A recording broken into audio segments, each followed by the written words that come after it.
of reporting assets to the Unclaimed Financial Assets Authority simplified in the following easy steps. Step 1. Write an email to holders at ufaa.go.ke to request your profile to be created. Step 2. A link will be sent to the email provided for activation of the account. Step 3. Click on the link to activate the profile and change the password immediately. Step 4. For subsequent access, use the link provided here. In case of forgotten password, use Forgot Password link to create a new one. Step 5. After login, click on Assets to submit records, and if the client has subsidiary, you can create more users and manage users. Unclaimed Financial Assets Authority.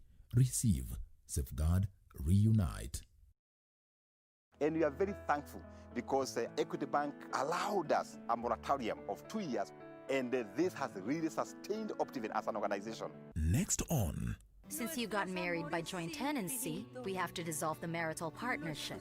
And that's going to include returning half of this office.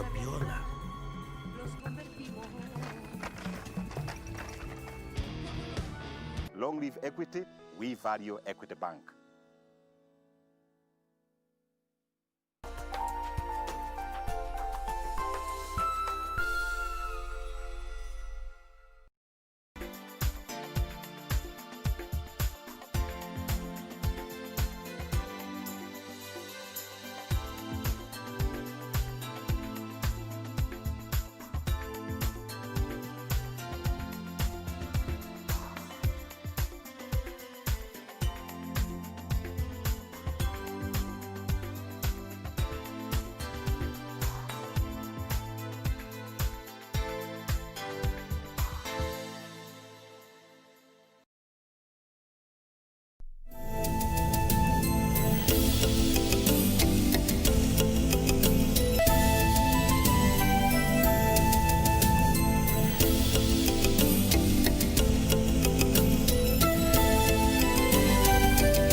Many thanks for joining us for this edition of Channel 1 News Hour. I hope you had yourself a very wonderful day today. We have a comprehensive coverage of today's news for you, including that of the first Data Commissioner of Kenya. Of course, Immaculate Kasait moved closer to that particular role. She was voted in Parliament today. We have those details for you, plus, of course, the country recording a very big number of COVID-19 infections in the last 24 hours. We have those details as well. But first, let's have the highlights.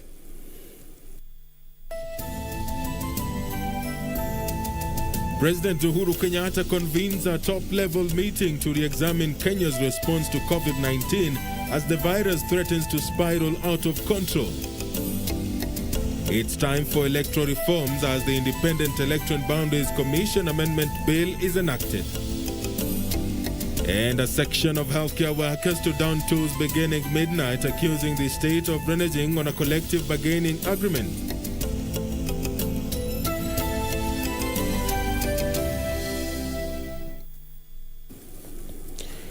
Many thanks indeed for your continued audience. My name is Edward Kabasa.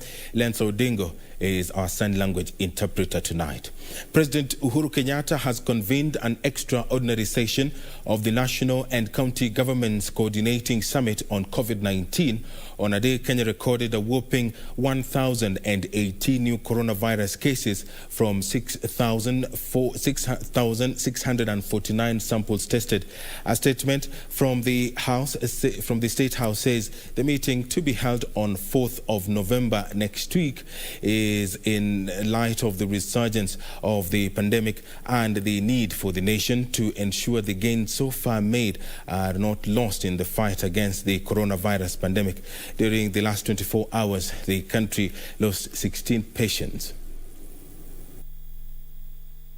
President Uhuru Kenyatta has convened a 6th high-level meeting that will bring together stakeholders from both the national and county governments to deliberate on the spiraling cases of COVID-19 in the country. The meeting was announced on a day the country recorded 1,018 new cases of coronavirus from 6,649 samples tested in the last 24 hours. The summit shall consider the evolution of the disease as well as the epidemiological models on how COVID-19 may propagate within the country over the months of November and December 2020. The statement says the aim of the summit is to ensure the country does not lose the hard gains secured in the fight against the pandemic so far to be compelled to roll back the easing of restriction that Kenyans enjoy today. During the last 24 hours, the country lost 16 more patients, taking the death toll in Kenya to 950.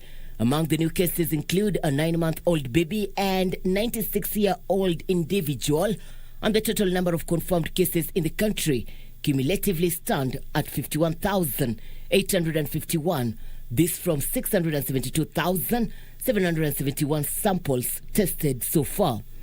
Nairobi leads with 199 new cases. Mombasa has 117 cases. Kiambu 102. Kericho 73. While Nakuru sails the top 5 counties with 67 cases. In the last 24 hours, the country recorded 426 recoveries, 312 from home-based care program, while 114 were discharged from various hospitals. President Uhuru Kenyatta has signed into law the Independent Electoral and Boundaries Commission Amendment Bill. The amended IEBC law establishes a selection panel to oversee the filling up of vacancies at the electoral body, as well as future appointments to the electoral agency. President Uhuru Kenyatta has set into motion a process to replace 4 commissioners who exited the IEBC unceremoniously in 2018. The President has signed into law the Independent Electoral Boundaries Commission Bill, which outlines the criteria for the selection of the National Electoral Body Commissioners, besides outlining qualifications of members of the selection panel. The bill comes at a time the country is engaged in the BBI report debate, which recommends, among other things, the amendment of the Constitution to create the office of the Prime Minister and 2 deputies, which must be done through a referendum that can only be superintended by the electoral body under the Constitution.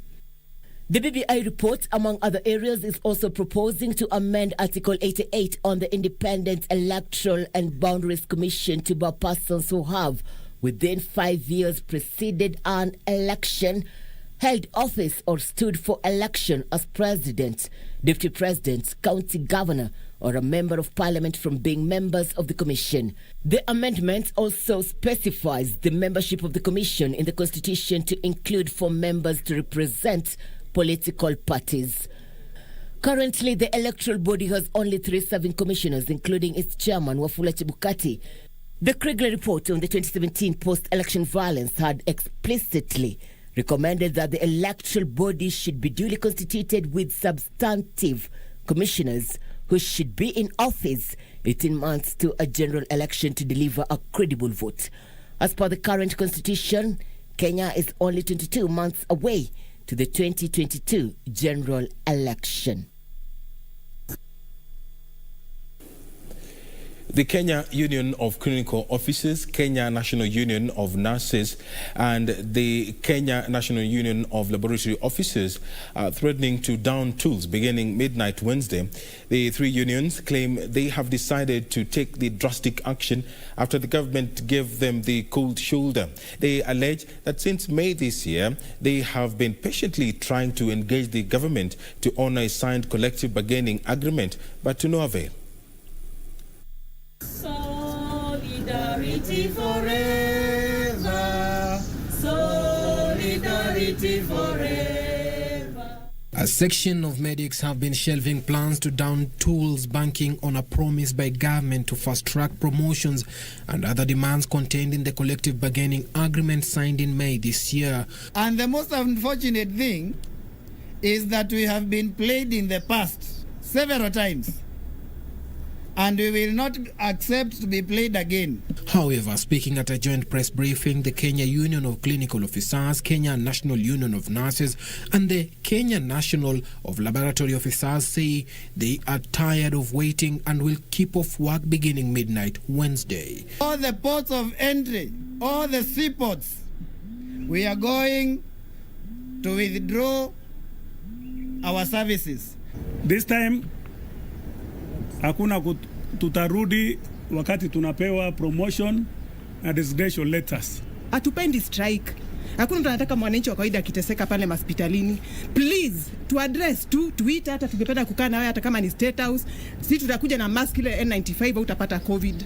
The Kenya Union of Clinical Officers COCO National Chair Peterson Washira says they will only resume duty once their grievances are addressed. Hata kwa Jomo Kenyatta International Airport hatutakuwa tuna screen COVID.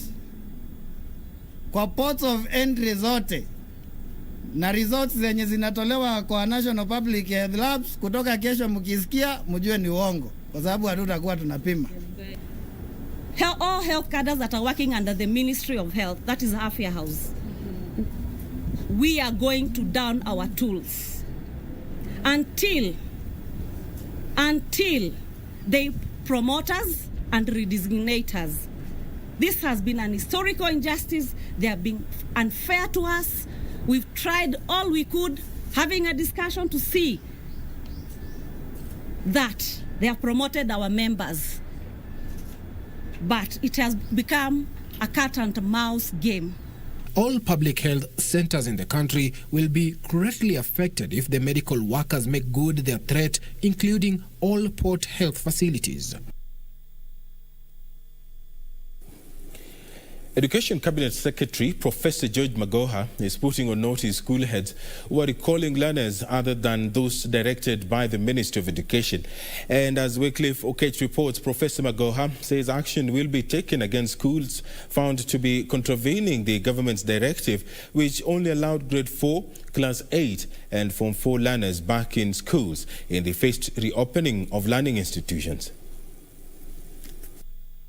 While speaking during an inspection tour of school desks at Morogoro Girls High School in Nyeri Town, Nyeri County, in the company of Nyeri Town Member of Parliament Wabungu Ngujiri, Education Cabinet Secretary Professor George Magoha sent a stern warning to schools that are admitting learners other than those approved by the government. I want just to reassure again and to emphasize for the last time that the government of the Republic of Kenya has not opened schools for other children. Whether you are in public schools or private schools or international schools. Magoha said only grade 4, class 8 and Form 4 learners are allowed in schools in the first reopening of learning institutions. So if anyone is bringing in more children than we had stated at the very beginning, then we are going to react, and we shall react very swiftly. So this is like a last warning for whoever feels he or she is bold enough to challenge the government of this republic by opening schools without authority. At the same time, the Cabinet Secretary maintained that the government schools furniture program is on course and dismissed claims about its ineffectiveness. For the next 2 weeks, we are going to ensure that the desks have been made and delivered in all corners. Those of us, there are few technicians who have been incited and are returning the forms. When that happens, we follow procurement rules and award to the next person, and that process is also ongoing without any problem. The sentiments by Magoha were backed by area Member of Parliament Wabungu Ngujiri, who countered claims that the desks were not being delivered to schools. And this work was given to young people. The guy who did these desks is 26 years old, has a very small local workshop, has learned technical stuff. And this is the encouragement we want to give young people, that you can actually get work from government and you deliver. The margins might not be big, but he's gotten work. And because he's gotten work, some of the people who have been incited not to work, some of that work is actually going to get transferred to him because he's already proven that he's able to deliver. Wycliffe Okech for Channel 1 News. Interior Cabinet Secretary Dr. Fred Matiang'i has directed the National Transport and Safety Authority to ensure all driving schools in the country are revalidated by January 1st, 2021. The Cabinet Secretary, who spoke in Nairobi at the launch of a road safety awareness campaign, said the exercise is intended to weed out driving schools operating illegally.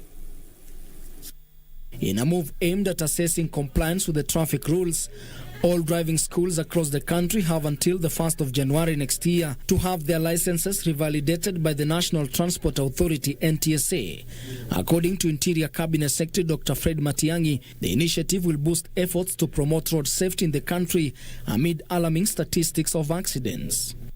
I know that we were delayed in our process of revalidating driving schools by the court processes because interested parties went to court.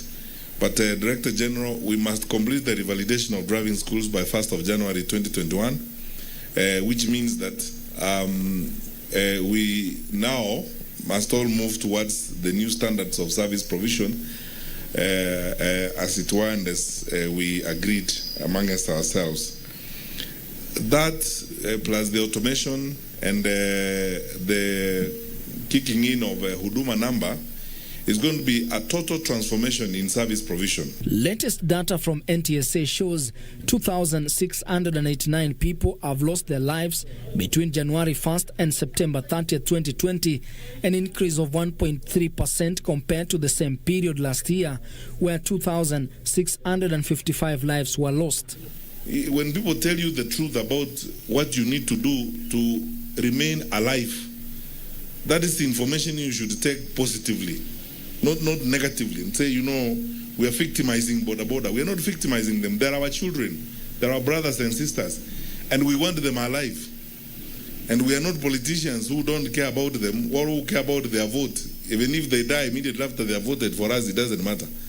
We are interested in their life. These people should stay alive to look after their children and their families and to grow their business. And that is why we will invest resources in educating these people. The worrying trend coming as NTSA rolls out a road safety awareness program dubbed Usalama Barabarani, which will be implemented through the help of the European Union at a cost of 5.3 million euros, approximately 678.4 million shillings. I think we can all agree that the numbers of deaths and injuries are still far too high and that further concerted efforts are needed to address the issue. This is the origin of the Usalama Barabarani program. This program has been jointly planned and designed by the EU and Kenya in order to tackle the severe problem of road traffic accidents, and it is being undertaken through a grant to the National Transport and Safety Authority. The authority says the nationwide sensitization and training program will majorly target pedestrians, border operators and the youth, whose statistics indicate are the majority of casualties. The 3-year program will initially be launched in 7 counties: Nairobi, Kakamega, Bungoma, Kericho, Kisumu, Nakuru and Makueni. Ben Chumba, reporting for Channel 1 News. It's 17 minutes past the hour. You are watching Channel 1 News Hour. We are taking a short break. Don't go anywhere. We still have plenty more lined up for you, including the story on someone who will potentially be Kenya's first data commissioner, Immaculate Kasait, who was vetted by Parliament today. She was asked a raft of questions, and she was also asked on the conduct of IEBC during the 2017 general elections. We have those details for you. Let's have that break now.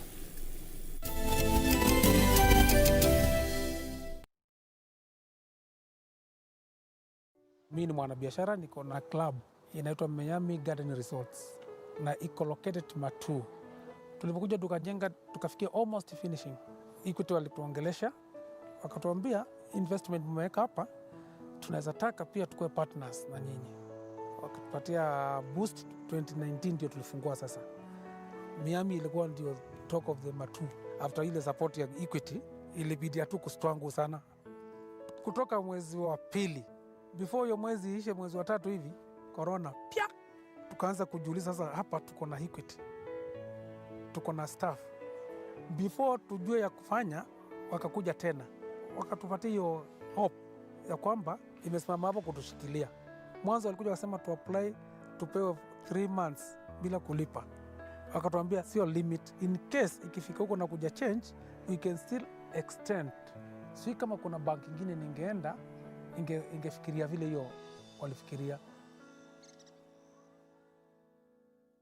Next episode of Corner. Madison Wanjala, then why does she get to keep her money? Kwa sababu watoto ni innocent. To just leave like that. I was worried. We all were. Would you have done things differently if you were in my shoes? I am getting a divorce. Na train nimekuwa nikitrain lakini na train ya nini? Mbona train ya self defense kwa sababu inaonekana kuna game itafanyika hapa soon. Don't get too cozy. This one uses people and spits them out when she's done. Ask her supposed son. Get out, bull. Whatever happens, I will not drop you. Stop being paranoid and get back to your training.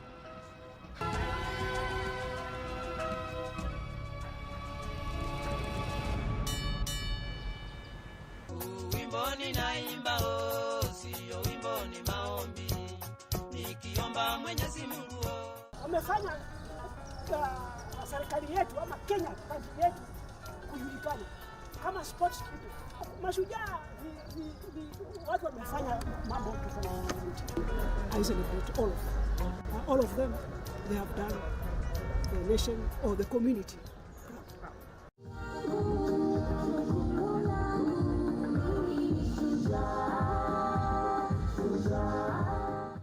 Wimboni naimba sio wimboni maombi. Nikiomba Mwenyezi Mungu. KBC, in collaboration with the Kenya Institute of Curriculum Development, is broadcasting enhanced out-of-class learning on radio, television, and online. Catch the lessons every weekday on KBC Channel 1 from 2 to 4 p.m., on KBC English Service and 15 FM from 9:15 a.m. to 5 p.m., and Radio Taifa from 10 a.m. to 11 a.m.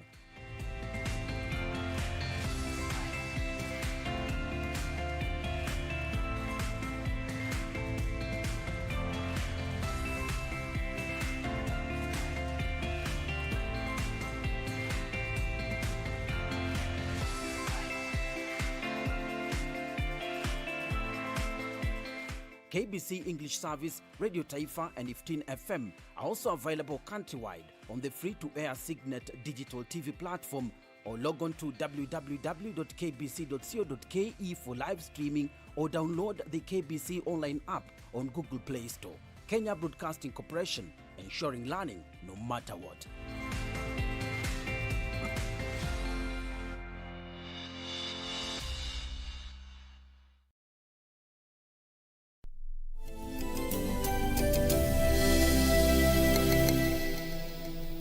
Welcome back to the program. Immaculate Kasai, nominated by the President as Data Commissioner, was Wednesday taken to task on how the Independent Electoral and Boundaries Commission found itself in a compromising situation on electoral data in the hotly contested 2017 general election. Kasait, who was being vetted by the National Assembly Committee on Communication, Information and Innovation, defended the electoral body, saying it had put in place backup modalities for any eventualities. She was also at pains to explain to legislators on how data collected from the issuance of Huduma number will be safe and not subjected to outside forces. A week after her nomination for the post of Data Commissioner, a new office that has been established following the implementation of the Huduma number in the country, former IEBC Director of Voter Registration and Electoral Operations, Immaculate Kasait, on Wednesday had a date with the vetting committee. In her submissions about her achievements, Kasait expressed confidence, saying though many have had misgiving on the IEBC data, nothing was further from the truth. 17 general election. But the former IEBC director did not anticipate that the data irregularities that emerged in the 2017 hotly contested presidential elections would come haunting her. The vetting committee members, chaired by Marakwet Member of Parliament William Kisang, tasking her to explain the data disputes that arose. You were in charge of data that particular time around 2017, and you contracted a firm to store data outside there. So what do you think? Is it an advantage to store our data outside there, or is it better to store here? Was that one of the reasons why you were unable to open the servers? On matters opening of the server, Mr. Chairman, without going into details, the Commission has clearly explained that the server was open. I have this book here, Mr. Chairman, I'll leave with you. In the post-election evaluation, in page 144 all the way to page 145, where it's very clearly explained that the server at the National Tallying Center, political party agents had access. And that is explained here, Mr. Chairman. Yeah. Confidence and integrity. Again, I want you to look Kenyans in the eye and say, with the background of the last disputed election, and we are where we are in Kenya today because of that serious dispute, that you can look Kenyans and say that you carry that confidence, that we can give you the data, that onerous responsibility of being data commissioner. Convince us that you have that with you. Our focus in the Electoral Commission in the lead up to the election was on quality of the election. Put in place framework, timelines, procedures, anything to make sure the election was delivered on time. I believe there was importance to focus more on stakeholder involvement. The challenge you have when you're a public officer, at times you do not have the platform to explain your issues as openly and clearly as possible. And you're competing with space which is occupied by people who have an edge, in this case the political class. Kasait was also questioned on how she can assure Kenyans that the digitized citizen data in the Huduma number program will not be compromised by outside forces. So the role of data commissioner is to put in place a regulatory framework to make sure that the data of Kenyans collected under Huduma number is secure. And the beauty of the Data Protection Act, it actually expects institution, whether government institution or private institution, to adopt what we call a risk analysis approach. Kasait expressed confidence that the new data protection law will address many issues raised. The committee is expected to table its report on the suitability of Kasait next week. Kamchi Menza for Channel 1 News. The Building Bridges Initiative report has proposed the amendment of Article 246 of the Constitution to abolish the National Police Service Commission and instead replace it with the Kenya Police Council. The report recommends the elevation of the Independent Policing Oversight Authority, IPOA, to an independent commission that will, among other functions, hold police officers accountable to the public in exercising their mandate.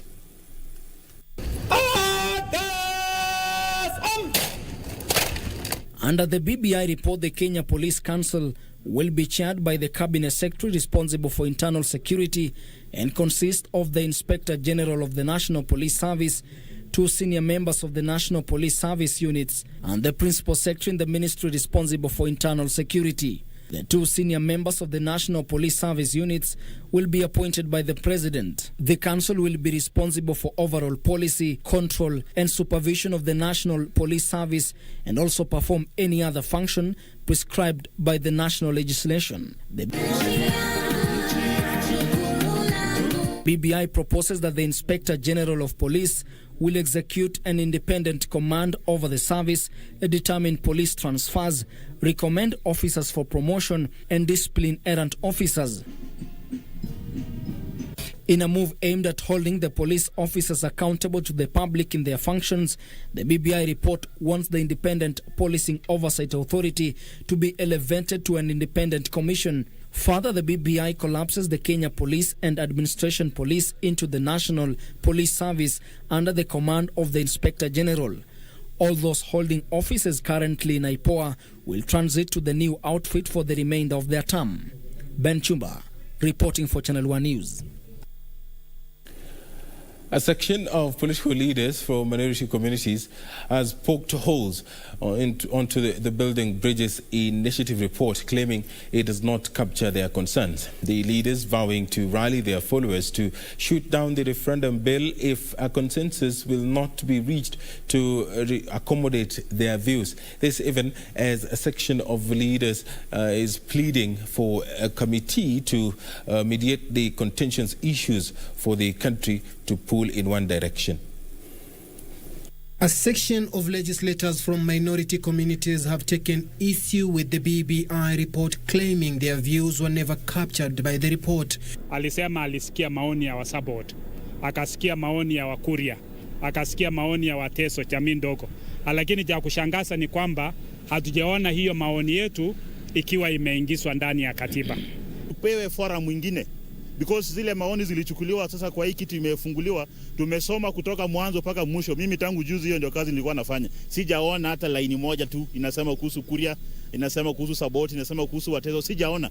So tupate kaunti yetu kama Wakuria tuweze kujipanga pale. Wasabauti nao wapewe na Wateso wapewe. So that tusiwe watu wa kusolve problem za makabila makubwa. Sisi watu wa makabila madogo miaka nenda rudi ni kusolve shida za makabila makubwa. Speaking at the Parliament building, the members of Parliament say they will seek for a meeting with the President to discuss issues affecting the minority communities to have them captured in the draft before the final document is presented for approval.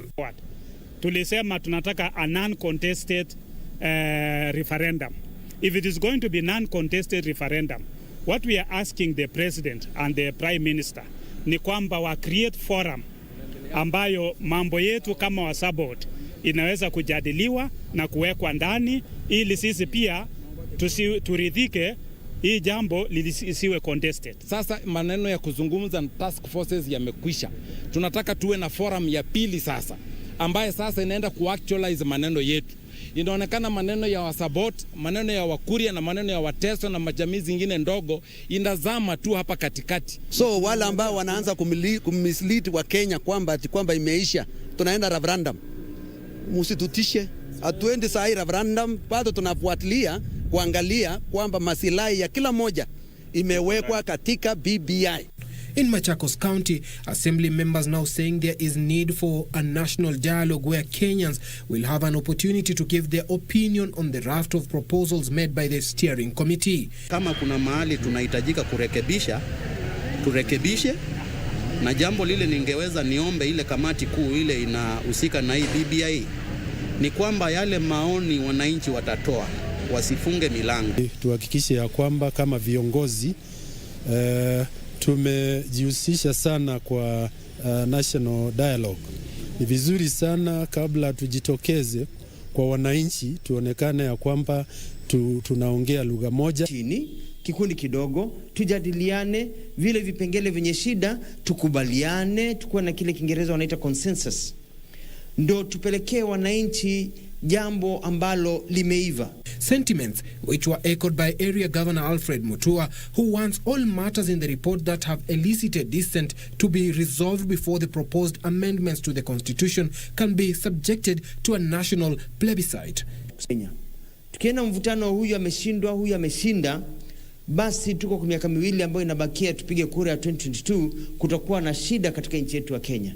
Watu watatenganika kisiasa na wengine watatumia muda huo kuingiza siasa katika hali ya katiba. Mambo ya katiba hayataki siasa. Mambo ya katiba yanataka mwelekeo mpya. Well, a group calling itself professionals, church organizations, marginalized groups, civic leaders and opinion leaders drawn from South Rift region have promised to drum up support for the Building Bridges initiative. The group cited the proposal to increase allocation to counties by 35%, a plus for devolution. This is a constitutional moment. Stable democracies like America, the Constitution sustain the nation. It has nothing to do with succession politics. My appeal to the church is that as the church, let us not be dismissive. Let us read the document because it addresses so many issues. Suleiman Yeri, Channel 1 News. And that story by Suleiman Yeri takes us to our second break. Don't go anywhere. We'll be right back.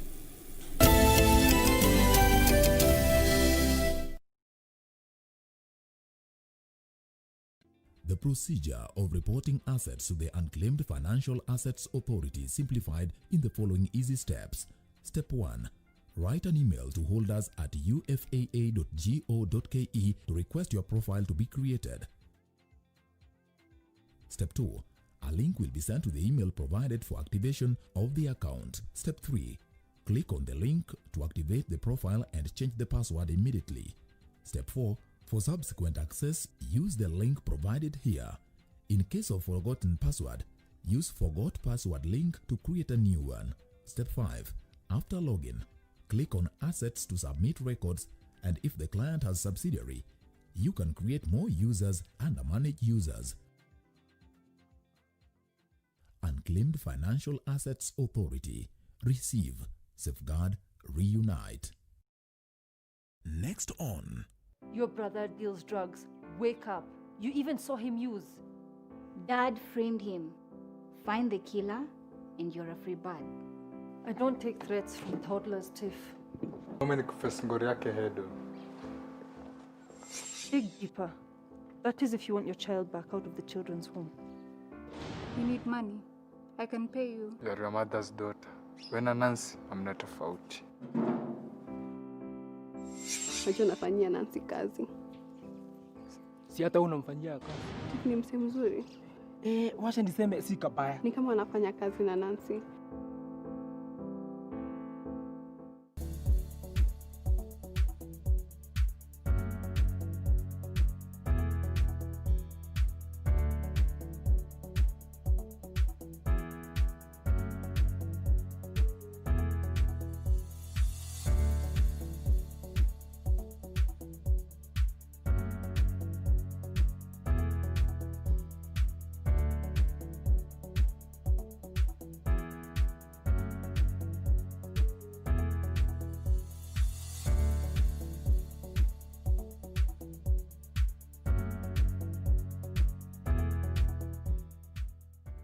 And we are very thankful because Equity Bank allowed us a moratorium of 2 years, and this has really sustained Optiven as an organization. Next on.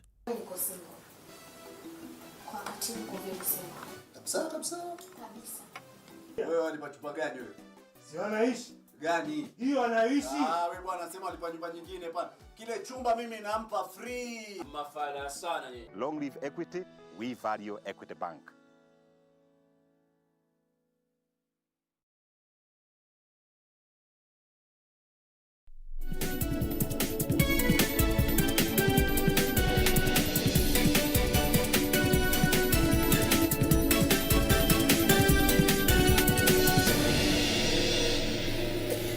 It's time for business news. The government is aggressively engaging a series of measures to boost market access for small and medium enterprises. Trade Cabinet Secretary Betty Maina says they are seeking new markets for Kenyan products across the world, as well as pushing for favorable policy changes through the Startup Bill 2020 that is currently before Parliament.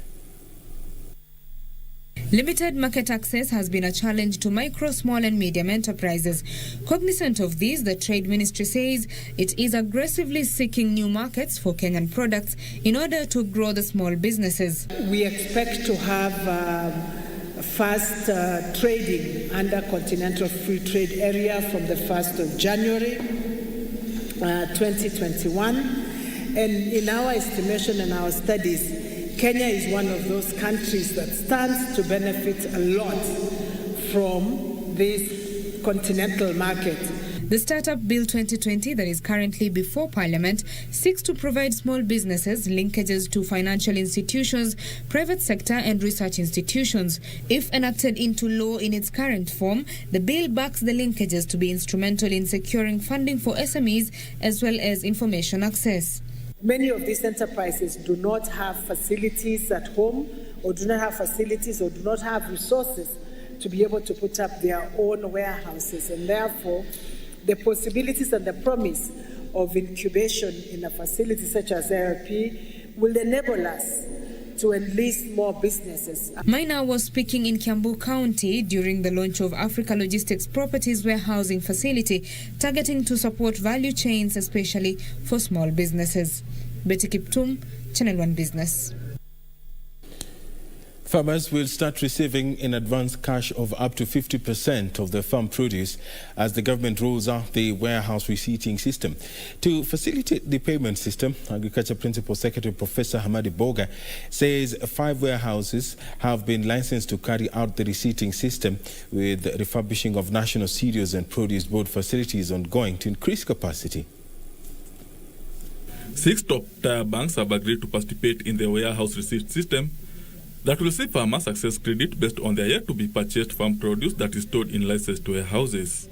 Agriculture Principal Secretary Professor Hamadi Boga says the government will create aggregation centers to collect produce from small-scale farmers for them to enjoy the economies of scale and ensure warehouses are fully optimized. Let the farmers be organized into producer organizations, into cooperatives. And we are not just talking about maize farmers. There are farmers who are organized in tea, there are farmers who are organized in coffee, they can buy. As we start this journey, there are others who have been there before us. For Kenya, it's a fresh start, but we will also learn from lessons for those who have been before us. The warehouse receipt system is expected to stabilize food prices and create a structured trading system in the agriculture sector. If the WNIS was active at this junction, it would be of much use, because whatever the farmers require, they would be advanced. Part of what they have stored, they would be advanced, and the balance paid once the maize is sold. You have a warehouse receipt that has been issued by a warehouse that is regulated under the Act, then that receipt is acceptable. You don't have to keep signing bits and pieces of contracts all over. The challenges has been that marketing the cereals, especially, in fact, all the cereals and the pulses, has not been very well structured in this country. And this, like we have heard, has led to the exploitation of farmers down the value chain. The World Bank will fund automation of the system to ensure efficiency and reduce fraud cases in the value chain. The Secretariat has put a lot of effort into looking at the kind of systems that we shall adopt. And key to those systems, we keep saying amongst ourselves, is the integrity of those systems. The first phase of the receipting system will be rolled out next month in Uasin Gishu, Nakuru, Trans Nzoia, Meru, and Nairobi. Benson Rioba reporting for Channel 1 Business. Thank you, Benson Rioba, for that report. The completion of the 17.3-kilometer Western Bypass Highway in Nairobi, which is 40% done, could be delayed. According to the contractor, China Road and Bridge Corporation, measures aimed at curbing the spread of COVID-19 have seen the company considerably reduce working hours. Movement and social distancing recommendations announced by the government to contain the spread of COVID-19 could delay completion of the 17 billion shillings Western Bypass in Nairobi. The contractor China Road and Bridges Corporation says the pandemic has reduced working hours and hence the output. This, coupled with heavy rains experienced in November 2019 through to January 2020 and adverse weather conditions in February through May 2020, could push completion dates past end of 2022. However, the highway, which will consist of a 15.3-kilometer dual carriageway, 7 grade-separated interchanges, 10 overpasses, and 5 underpasses, is 40% done. This as additional land is required to relocate existing power lines. By the end of October 2020, Kenya Power and Lighting Company Limited had relocated 90% of the power lines in Section 1, 50% in Section 2, and 20% in Section 3. The National Land Commission has gazetted additional parcels of land to be acquired to accommodate proposed interchanges in Gitaru, Kabete, Wangige, Karura, and the section between Denderu and Ruaka. The Western Bypass connects towns such as Gitaru, Wangige, Denderu, and Ruaka.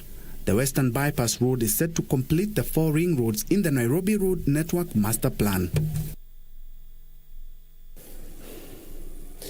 And in other business matters, Val Real Estate has commissioned 168 housing units in Kileleshwa, Nairobi County, modeled around Dubai's Sand Castle.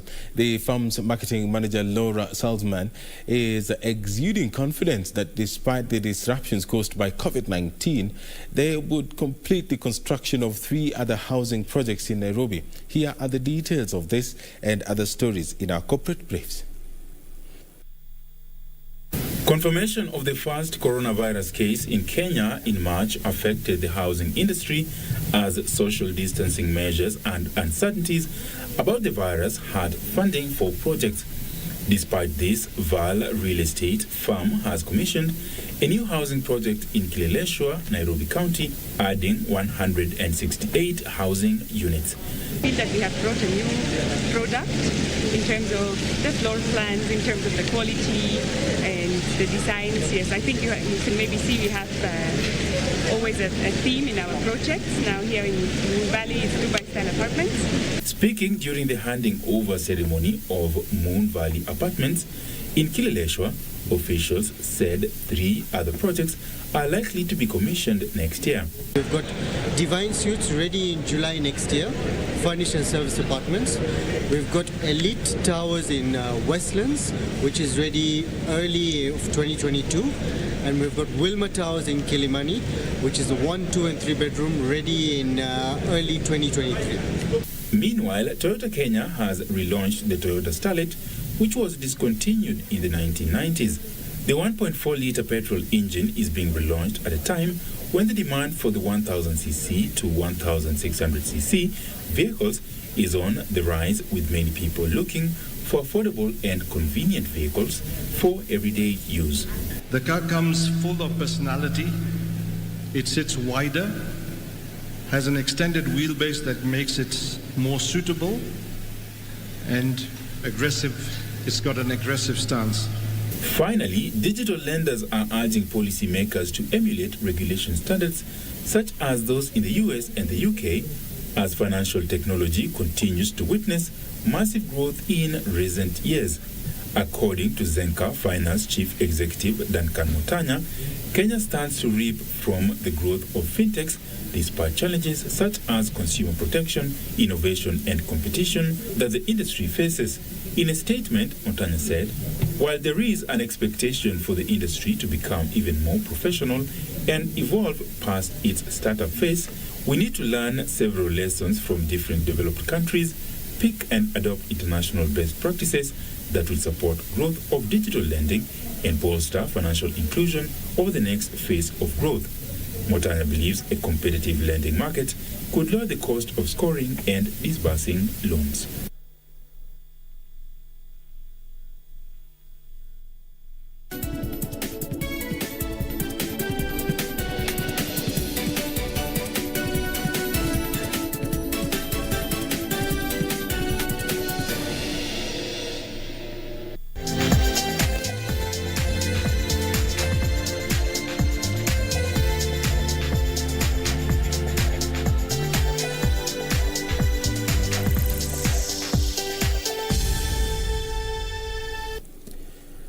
Time for sports. President Uhuru Kenyatta has hinted at full resumption of sports in the country in a move geared towards recovering the economy through sports.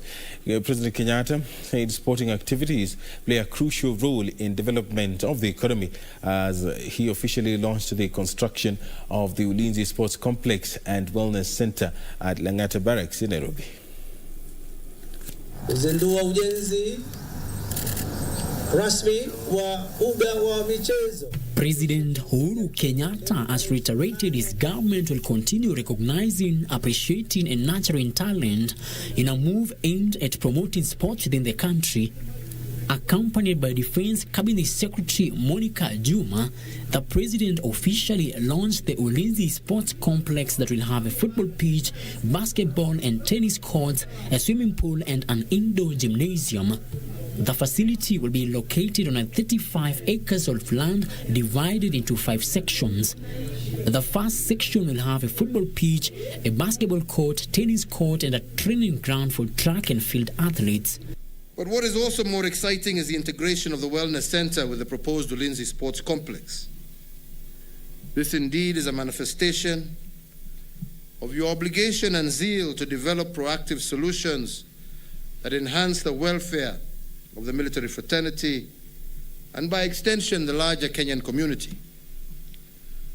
The need to leverage contemporary curative practices by venturing beyond treatment-centric methods in response to the evolving health needs of our troops and their dependents cannot be overemphasized.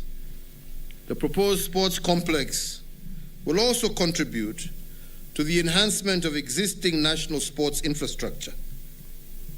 It is a fact that sports and physical activity have been for long used as a tool to improve mental, physical, as well as social well-being. These characteristics are desirable not just for our soldiers, but also for the wider Kenyan society as we know it. Section B will be for nature trail for cycling or jogging, while Section C will be preserved for rock climbing and short range. Other than add to the number of internationally rated athletes, this facility will no doubt enhance Kenya's opportunities to host more international sporting events in the future. The multis will be having a lot of facilities going forward, so that in the near future our personnel, in terms of from the military, will be able maybe to be using this. And also we have a lot of families also within the camp. We want maybe to have these young talents. Section D will be a conservation corner, while the last section will be for outdoor recreation. The Ulinzi Sports Complex will be used to address the healthcare needs of defense forces and civilians, and will also be used as a premier training facilities for sportsmen and women within the country. Reporting for Channel 1 Sports from Langata Barracks in Nairobi, my name is Frederick Mwoke.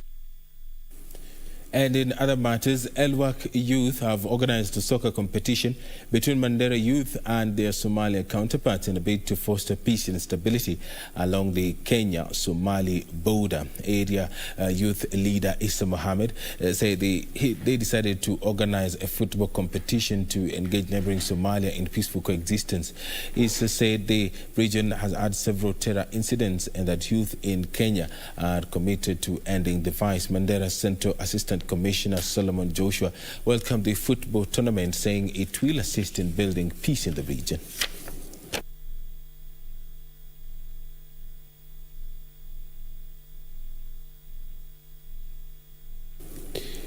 And across our borders, FIFA President Gianni Infantino has contracted coronavirus. The World Soccer Governing Body said the 50-year-old has mild symptoms and will remain in isolation for a further 10 days. Infantino's last public appearances were at FIFA's Compliance Summit, which ended on 16th of this month, when all attendees were present via video. Cases, hospitalizations and deaths from COVID-19 in the body's base Switzerland have doubled in the recent weeks. The country's government is expected to decide today on a new measure to control the spread of the virus.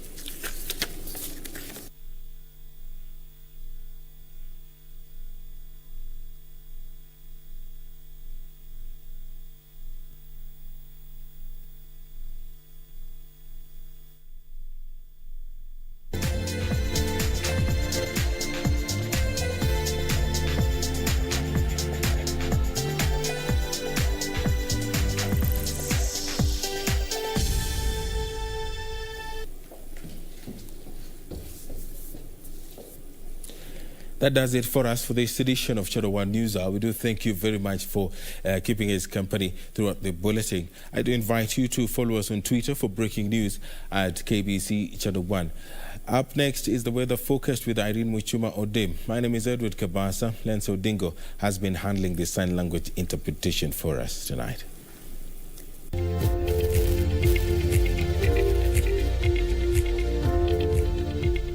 Good evening and a very warm welcome to Channel 1 Weather Updates. My name is Irene Mchuma Odem. Wednesday night and the whole country is experiencing scattered wet conditions, save for a few areas over the southeastern lowlands where there are partly cloudy conditions. The Lake Basin region, western sector and the northwestern parts of the country are currently experiencing showers accompanied by thunderstorms, though over few places, and that is how the night will be. Thursday morning, we're waking up to a rainy day here in the capital and also Meru and Nyeri. It will also rain in Wajir, Marsabit, Garissa, Sololo areas. The coastal strip will experience scattered wet conditions. There will be rains over a few places along the border of Kenya and South Sudan. The western sector will mainly experience sunny intervals, but there will be rains over a few places in Kakamega, Kisumu, and Eldoret. And these will change in the afternoon. We'll see showers accompanied by thunderstorms over several places in Kisumu, Kakamega, Bungoma, Eldoret, Kitale. Also Nakuru will also experience showers accompanied by thunderstorms and Eldoret. The northwestern parts of the country will largely experience sunny intervals, but there will be wet conditions over a few places and also around Samburu. The northeastern, Mandera, Marsabit, Garissa will experience showers in the afternoon, and areas around Garissa town, there will be showers accompanied by thunderstorms. The coastal strip will mainly experience sunny intervals in the afternoon, but there will be a possibility of wet conditions over a few places. And for you in the capital, as much as in the morning we'll experience rains, there will be sunny intervals, and then later on in the evening, few areas will experience showers, and these showers will also be experienced in Meru and Nyeri. Temperatures, Lodwar still at its highs of 35 degrees Celsius. Mandera temperatures have gone down. We're looking towards highs of 33 degrees Celsius. Also, the capital will experience lower temperatures from what we had today. Highs of 23 and lows of 16 degrees Celsius. The sun will rise earliest from the coastal strip in the county of Mombasa at 5:58 a.m. Do have a good night. Up next is the international forecast.